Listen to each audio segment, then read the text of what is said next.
Les gars, je n'aimerais plus jamais dans ma vie rebondir autour d'un tel sujet. Mais aujourd'hui, je me sens dans l'obligation de le faire. Puisque depuis l'avènement de SYT qui a soutiré des milliers de dollars de la part de nos mamans, de nos papas et de nos frères et sœurs, beaucoup ne cessent de me demander mon avis à propos de Neptune Network, qui est, si vous me le permettez, à une étape embryonnaire. Et que si jamais on le laisse, ça peut également créer énormément de dégâts, même plus que SYT. Je ne veux donc pas être médecin après la mort. Vous me connaissez. Neptune Network est une arnaque semblable à BitConnect, à OneCoin, à SYT. Les gars, de par le passé, ces genres de vidéos, précisément à propos de SYT, ont failli me coûter gravement la vie. Mais aujourd'hui, je me sens encore dans l'obligation de rebondir autour d'un sujet qui pollue la toile actuellement, le cas de Neptune Network. Mais avant de savoir pourquoi Neptune Network est une arnaque, une grosse arnaque d'ailleurs, n'hésite pas de t'abonner à cette chaîne, d'activer la cloche de notification afin de ne surtout rien rater. Fais-le dès maintenant. Abonne-toi, active la cloche de notification.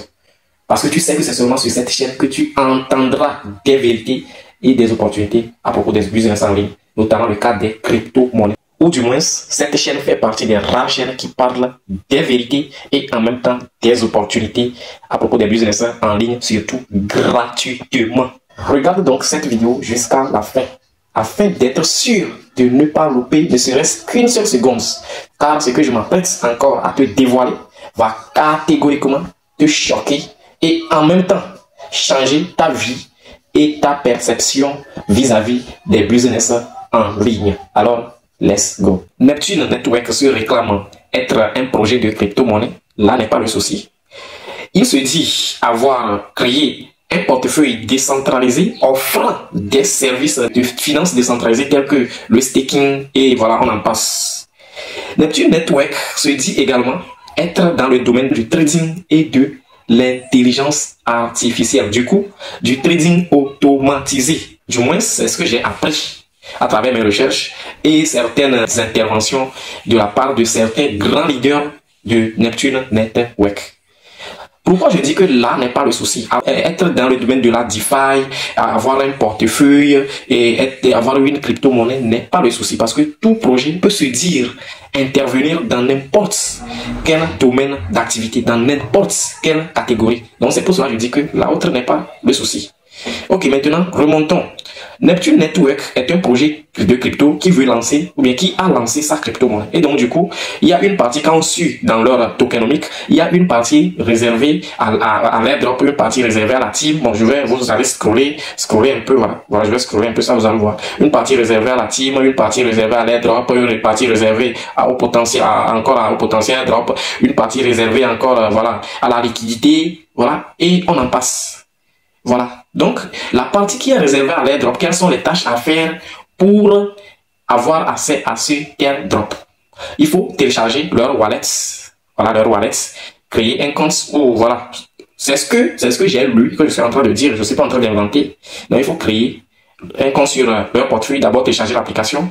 Créer un compte là-bas. Créer un portefeuille. Et voilà, après avoir téléchargé, créé un portefeuille, vous allez recevoir 5000 pièces de NT. On est d'accord. Quand, une fois reçu les 5000 pièces de NT, vous avez d'autres activités comme liker les posts, s'abonner sur les comptes, les parrainages, l'affiliation ou bien le parrainage, où vous êtes rémunéré encore pour ça. Mais là n'est pas un problème.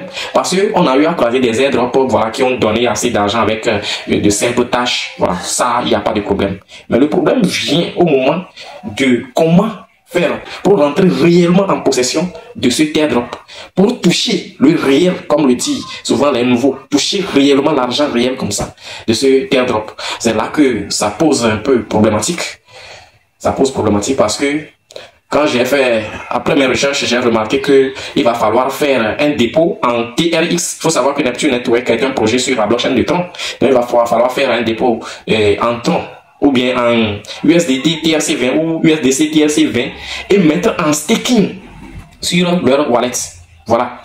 Voilà, vous allez mettre votre argent réel sur leur wallet en staking. Voilà, Neptune Network va prendre cet argent-là pour faire du trading automatique. C'est que c'est programmé, c'est programmé. Le système même prend votre argent. Si vous mettez $100 ou $200, le système prend votre argent et le trade. L'intelligence artificielle qui est derrière l'application, il faut qu'on le dise ainsi, voilà, simplement, prend votre argent. Il fait le trading automatisé. Après avoir fait le trading automatisé, il vous donne des revenus. Et donc, à l'aide de ces revenus, vous pouvez maintenant claimer, claimer et vos tokens. Parce qu'avant de claimer les tokens, il va falloir faire dépôt en argent réel. L'argent est là, à gogo. Mais pour faire le retrait, pour swapper en USDT, il faut faire d'abord dépôt en staking. Et votre staking n'est pas le staking que nous connaissons, où vous faites un staking on-chain et vous aidez à sécuriser le réseau et vous êtes rémunéré en fonction de la quantité de pièces que vous avez mis dans le réseau. C'est pas ce qui se passe ici.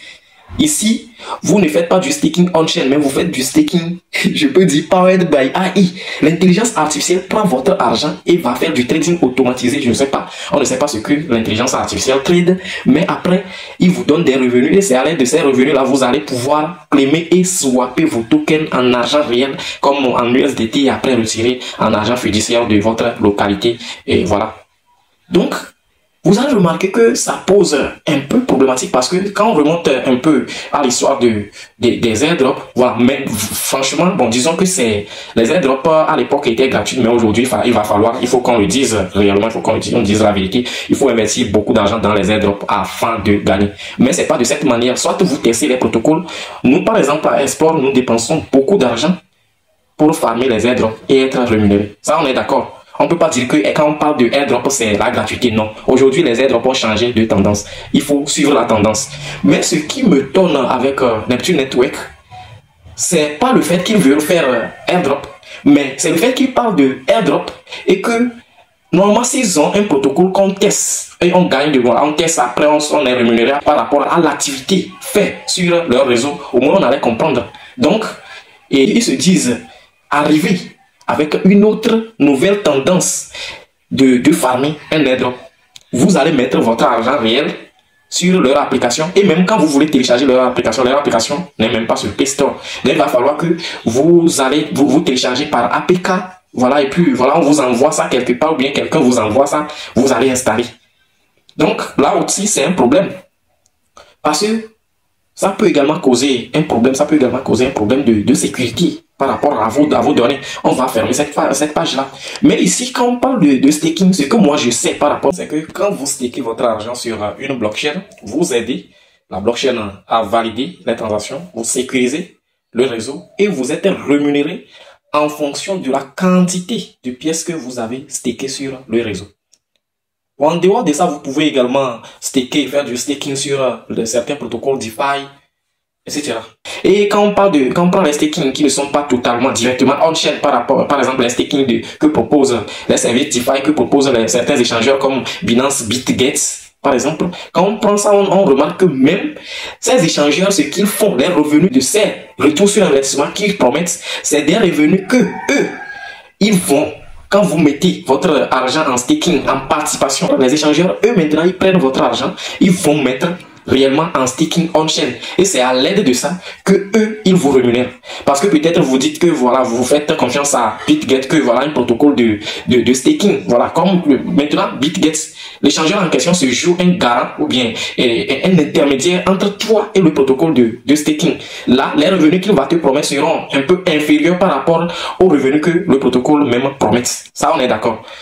De toute façon, le résultat final proviendra du staking natif. Ça, il faut le dire.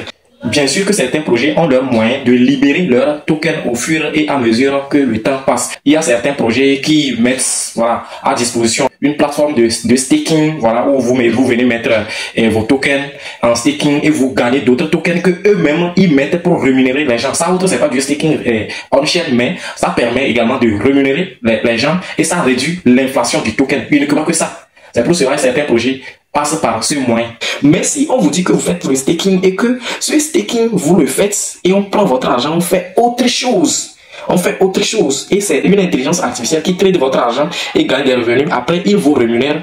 L'autre, bon, franchement, peut-être que c'est une autre tendance qui arrive, qui peut toutefois détrôner et toutes les tendances qui sont déjà assises. Bon, je suis pas encore convaincu quand même et par rapport à ça. Et la troisième caractéristique qui fait que je suis un peu étonné par rapport à Neptune Network, c'est comment ils sont en train de release leur token.